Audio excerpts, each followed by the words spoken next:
G'day everybody, welcome along once again to the weekly CEO blog with this man John Dummersey. G'day John. Morning. Got a few things to talk about this week and we'll rip into it. Yes, we certainly will. Cameron Hart, New Zealand, he was in front for so long in that Drivers' Challenge. He was. I've got to say, I got all the admiration for all those people, both young people from Australia and New Zealand that competed. Sarah O'Reilly won the championship, and well done to her. But I think from our perspective, the winner is Cam Hart, because as part of the Australian competitors, the prize was a trip to race in Sweden next year. So Cam Hart will be off to Sweden. The fact that we now cover Sweden Trotts mean we can tune in at home and watch. We certainly will. Part of that is an exchange. The winner of the championship in Sweden will come to Australia and race during the Australian Young Drivers Championship during the Inter-Dominion Carnival in 2020. Not only Cameron, Ash, a winner as well. Yeah, Cameron, it's a talented family. Ash won at Menangle Park, of course, last Saturday night, so it was a good night for the family. We've also got Sebastian Piltz. He'd be the first Sebastian to win for a while, wouldn't he? Yeah, Sebastian beats me. Anyway, Yeah. There must be another Sebastian, but well done, young Sebastian. His grandfather used to be or was formerly the chairman of the Leeton Club, but Sebastian's been racing for 2 seasons, 8th drive, first winner. Well done, Sebastian. He's on his way now. What about Matt Day? There's some good news coming out of his situation. Miraculous news, actually. Yep. Matt, we were all so worried about him back there in August when he had that horrific quad bike accident. He had a bit of weekend release from Liverpool Hospital and went home. That was last weekend. All's looking well there. Matt has a big consignment of yearlings to get ready for the APG sales, so everyone's rallying around there to help him. But it was only weekend release and he went back to hospital, but miraculous. It's a massive step forward. Absolutely, yeah. Final trot guide.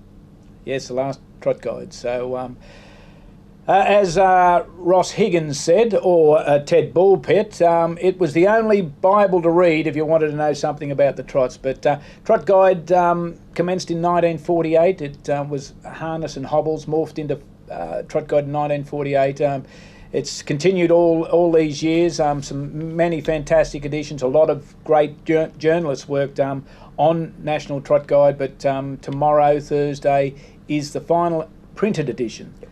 But it will be online, so all the news will still be there, and I congratulate Club Menangle, or the New South Wales Harness Racing Club, as it was, for actually keeping it going for all this time as a printed version. As we see, many magazines have disappeared over the years. We read the Telegraph and we read the Sun, the Sydney Morning Herald, and of course out there in the local communities they see their papers shrinking. But National Trot Guide, farewell to the printed version, but certainly online. Will the domestic strife part still exist online, the classifieds?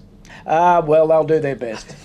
Any chance of getting an appearance in a home and away or neighbours just to farewell like Ted Pulpit? No, Kingswood Country was about the highlight, I think. Rightio, now some serious questioning. Cancelled meetings. Where does the money go when the meetings are off? Yeah, it goes back into the pot for additional races. Of course, depending on when the meeting's cancelled, and it's cancelled when horses are on the track, we compensate the owner $200, the trainer, and also the driver. They all get a share of the money without even racing. So that's when the horses arrive on the track. We're looking at other things, of course, with this current situation, unprecedented situation with the fires and the smoke and the air quality. But it goes back into additional races. So if races are there and trainers nominate, we make up the races, because we have to run races to actually get the turnover, get the wagering revenue. So that's where the money goes. And if anyone doesn't believe that, well, they can come in and I can show them exactly where that is. It's not going around at a Christmas lunch for the board this week or anything like that? Not at all, no. It goes back into the races. We've got commitments to our wagering partners to run races. We've got a commitment to the industry to provide the prize money, and it's really interesting with this new handicapping system that some people seem to be a little bit against. Perhaps they don't understand it. We're now providing more prize money through this system, through the bonuses alone, than we've ever had before. It's exceeding budget. So some of that money that's not paid in one respect will be paid in another. All right, you mentioned handicapping. Let's talk about it. There's 2 impeachments going on. They want Donald Trump and they want you as well. What can you say about it? Well, it's about understanding. And that is the biggest thing. We ran Rod Smith. He toured with myself, Adam Fairley, Sean Snudden. We toured the state. We held information sessions. We invited people to come along. Those people that came along, they might not have exactly liked what they heard, but they certainly did contribute. They contributed in this respect. They said, well, we want this changed and we want that changed. Can you change it? Well, it's a national system. So we have to go back and see how we do it nationally, and it's a work in progress. There will be a very significant and massive review in February of the handicapping system. Now, the things that they primarily called for were about the 3-year-olds and the starting point on where they were on the ratings points.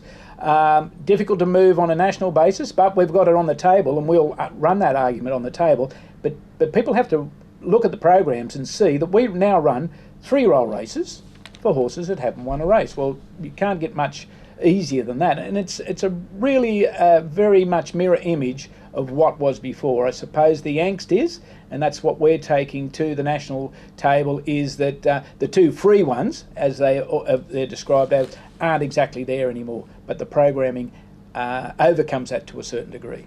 So we'll see what comes out of that meeting in February. The heat policy, there's some very warm weather forecasts for New South Wales this weekend. Yeah, well, the heat policy, we are proactive, as people would have seen. We talk to the clubs and then we get the message out to the trainers. But this week, we've moved Tamworth to a morning meeting. We've moved Albury to a morning meeting. That's Thursday and Friday. And where we can, we've moved the night meetings later into the night, try to get away from the heat. It's just extreme heat.